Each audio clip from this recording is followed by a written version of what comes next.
Hi, Chris here from Inside the Recording Studio podcast. In this video, I'd like to show my process, how I prepare tracks for delivery to a client when I've been hired to do some guitar work as a session player. Okay, so here is a session that I recently did with a band called Soothe and their song Cruel Love. Thank you, Christopher and Michelle, for allowing me to use the song in this demonstration. But let's take a look at this track up here. This is a clean guitar that essentially goes through the entire song. Now, I did not record this from bar 2 in this case all the way through to the song. This is several regions that I have merged to give me one big performance here. But this is just a straight DI track that I had as I played it.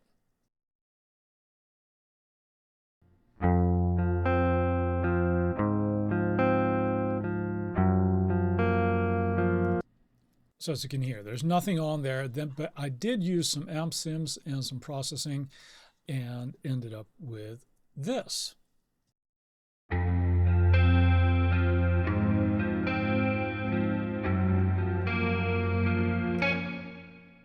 Ooh, so big and lush, isn't it?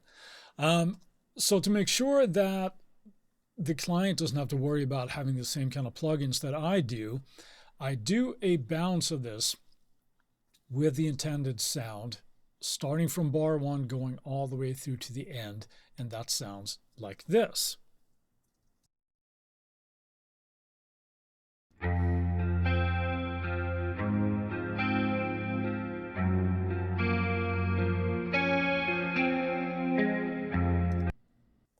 Now you might notice that this is actually a stereo file now, and that's simply because I had a big lush stereo reverb on there. So this is the completely processed sound that they can just line up in their DAW all the way from bar 1 and make sure that there are no issues with lining anything up.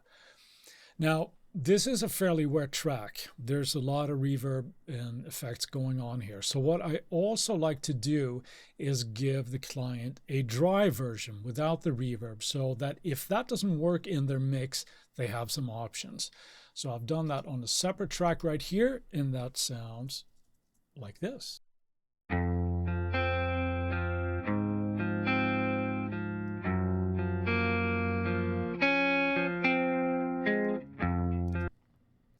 So my way of thinking there is that they have the performance, they have the guitar tone that I intended to have, the amp sim, any compression and stuff I might have had there, and they can apply any kind of spatial effects that they want that would work in their project. So let me show you how I go about consolidating these regions. I mentioned that this track up here wasn't recorded by me from bar 2 here going all the way through. So what I do is, even if we take a look at this dirty guitar right here, it starts up at, what is that, bar 37. But so to make it easy for the receiver to get everything and lining up everything properly, I don't want them to think about, well, this guitar is going to come in on 37. I want them to just be able to line everything up in their DAW and everything is going to work.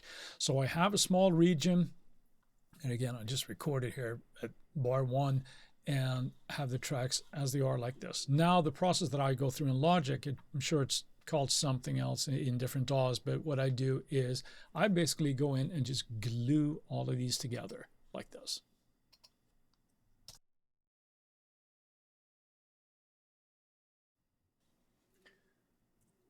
So now I have just one giant region here with the performance. Now this is still just the DI track, so I go through the process again of bouncing this in place to make sure that I have the processing on there that I intended to have with the correct amp sims and settings.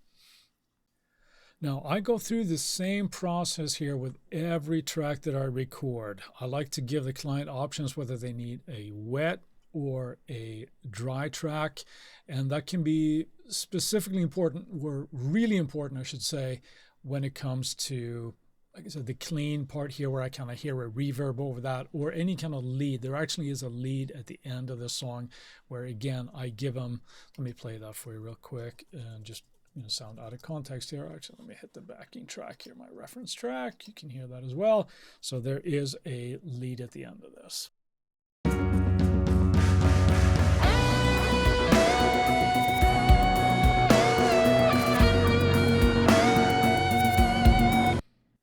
So you can hear, again, kind of a big delay and stuff going on here, but I do give them the option of laying down that, so just the amp tone and no effects.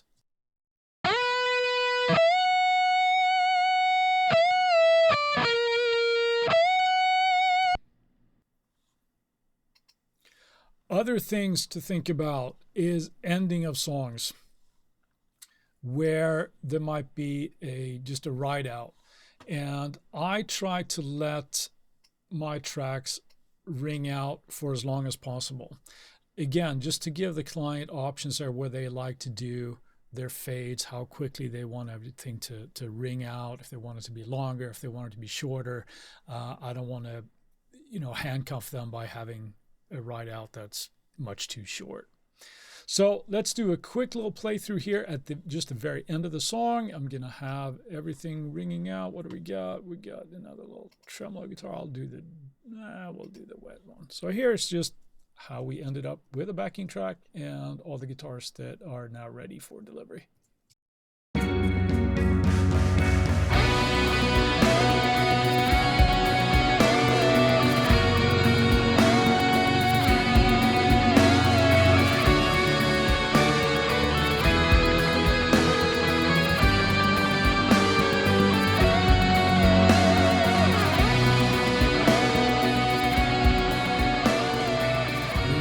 That's it for this video. Thanks for watching. Have an awesome day.